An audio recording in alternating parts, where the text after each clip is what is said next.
Start. This is lecture number 9 from the topic respiration. Remember that lecture number 9 it is. So mechanism of respiration, as we have studied before, involve 4 steps: breathing, external respiration, internal respiration, and fourth one cellular respiration. Breathing involve inspiration and expiration, that is the process by which air is taken inside and carbon dioxide is given outside. This external respiration involves exchange of gases at lung level. That means what? Oxygen will diffuse into the alveoli, from alveoli into blood vessel, and at the same time from carbon dioxide from blood vessel to the alveoli and from alveoli to the lungs to the exterior. This will become external respiration. Now today we are going to study about internal respiration. It is the mainstay of respiration. It involves transport of gases. This transport of gases means transport of oxygen and carbon dioxide. From where oxygen will be transported? This oxygen will be transported from lungs. To which part of the body? It will be transported up to the cells, where the cellular respiration will take place. What's the end product of cellular respiration? This end product of cellular respiration is formation of energy, that is in the form of ATP, which is usable form of energy. At the same time, carbon dioxide is also produced. So transport of carbon dioxide from cell level to the lung level, these two steps, that is transport of oxygen from lungs to the cells and transport of carbon dioxide from cells to the lungs, it come under internal respiration. Now we are going to study with transport of oxygen. This transport of oxygen, as I said, start from lungs, and this oxygen will be transported up to the cells, up to the tissue. Now this transport of O2 will be taking place from which components of the blood? Components of blood taking part in transport of oxygen are, the first one is plasma.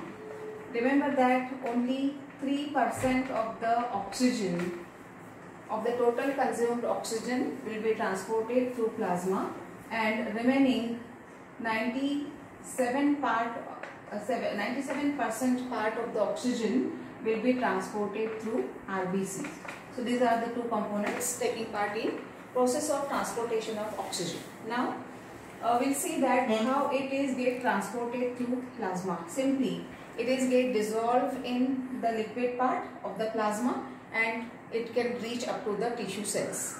Secondly, these RBCs, as in the earlier classes you have studied that these RBCs consist of a respiratory pigment. This respiratory pigment found in RBCs, what is it? This respiratory pigment is called as hemoglobin, which takes part in the process of transportation of oxygen. So what happens when this oxygen is diffused into the alveoli and from alveoli into the blood vessel? We can consider diagrammatically that this is the blood vessel. It's a schematic diagram only. From alveoli, as you know that this alveoli is present, which is a grape-like structure, and these alveoli are supplied with pulmonary artery and pulmonary vein.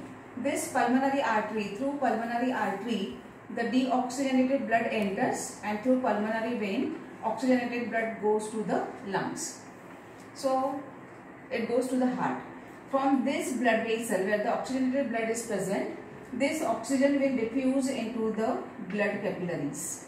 When it diffuses into the blood capillaries, where it combines, how it goes? This oxygen, it combines with hemoglobin, which is present in RBCs. So remember that respiratory pigment hemoglobin, it combines with oxygen and results in formation of oxyhemoglobin. How it takes place? Hb plus O2. It results in formation of HbO2. Hemoglobin plus oxygen, it results in formation of oxyhemoglobin. Remember that one molecule of hemoglobin, it consists of 4 atoms of iron, and because of presence of 4 atoms of iron, these 4 molecules of oxygen can combine with hemoglobin, with one molecule of hemoglobin. So it results in formation of HB and 4O2. So you can write it in this way, HB4O2. Okay, so this is the complex form, that is oxyhemoglobin. So in the form of oxyhemoglobin, it will reach up to the cells. Then what happens in the cells with oxyhemoglobin? Now we will see that. You can see now hemoglobin plus 4 molecules of oxygen results in formation of HB4O2, that is oxyhemoglobin. This complex is called as oxyhemoglobin, oxy-HB. This oxyhemoglobin, it goes to the cells via what? Via blood. So now towards the cells, in the cells, this oxyhemoglobin is present. Oxyhemoglobin cannot be used by the cells directly. There must be dissociation of oxygen and the hemoglobin. So what happens here? Again, there will be dissociation of HbO2 into Hb plus 4O2, and this O2 can be used by cells for the production of energy. So this is the transportation of oxygen. Then what happens with this? How the oxygen saturation with hemoglobin is there, and how the concentration of oxygen will taking part into the movement of this oxygen atom. Degree of saturation of Hb with oxygen depends upon partial pressure of oxygen. What does it mean? Now see, saturation of hemoglobin with oxygen. As you know that oxygen combines with hemoglobin. So here hemoglobin with oxygen. That means what is the percentage of hemoglobin and what is the percentage of oxygen, so that they can combine with each other. If oxygen pressure is more, partial pressure of oxygen is more, it is very clearly seen that this oxygen, if its partial pressure is more, there will be more saturation of hemoglobin with the oxygen. That means more amount of oxyhemoglobin will be get formed. Second term which we have to study is oxygen dissociation curve. What does it mean? Relationship between HbO2 saturation and oxygen tension. Relationship between two things are there. One is HbO2 saturation. HbO2 saturation means combining capacity of Hb, hemoglobin, with the oxygen, and the oxygen tension. What we have studied before, that saturation of hemoglobin with oxygen depends upon partial pressure. Same thing is here. Only the relation between these two, HbO2 saturation and oxygen tension. It is called as oxygen dissociation curve. This oxygen dissociation curve can be very easily explained with the help of Bohr's effect. What is this Bohr's effect? We have to study it in detail. What is it? Oxygen binding affinity of the hemoglobin is inversely related to acidity. Secondly, concentration of carbon dioxide. Thirdly, rise in temperature. And fourth, presence of 2,3-diphosphoglycerate. Okay, so what is Bohr's effect?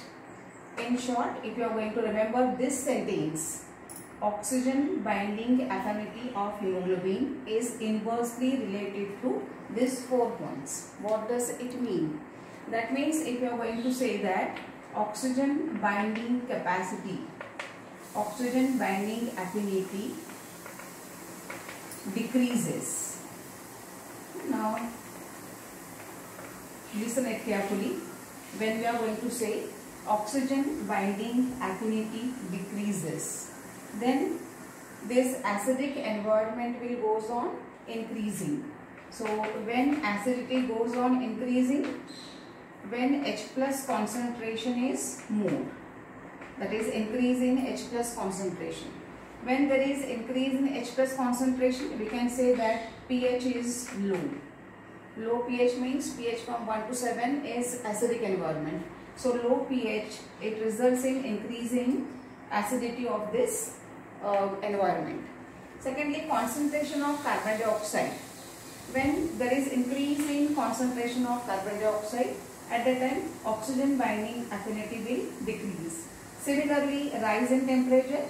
and formation of 2,3-diphosphoglycerate in RBCs, that also decreases the oxygen binding capacity. And when this 2,3-diphosphoglycerate is formed, it is during glycolysis inside the RBCs. Let's stop.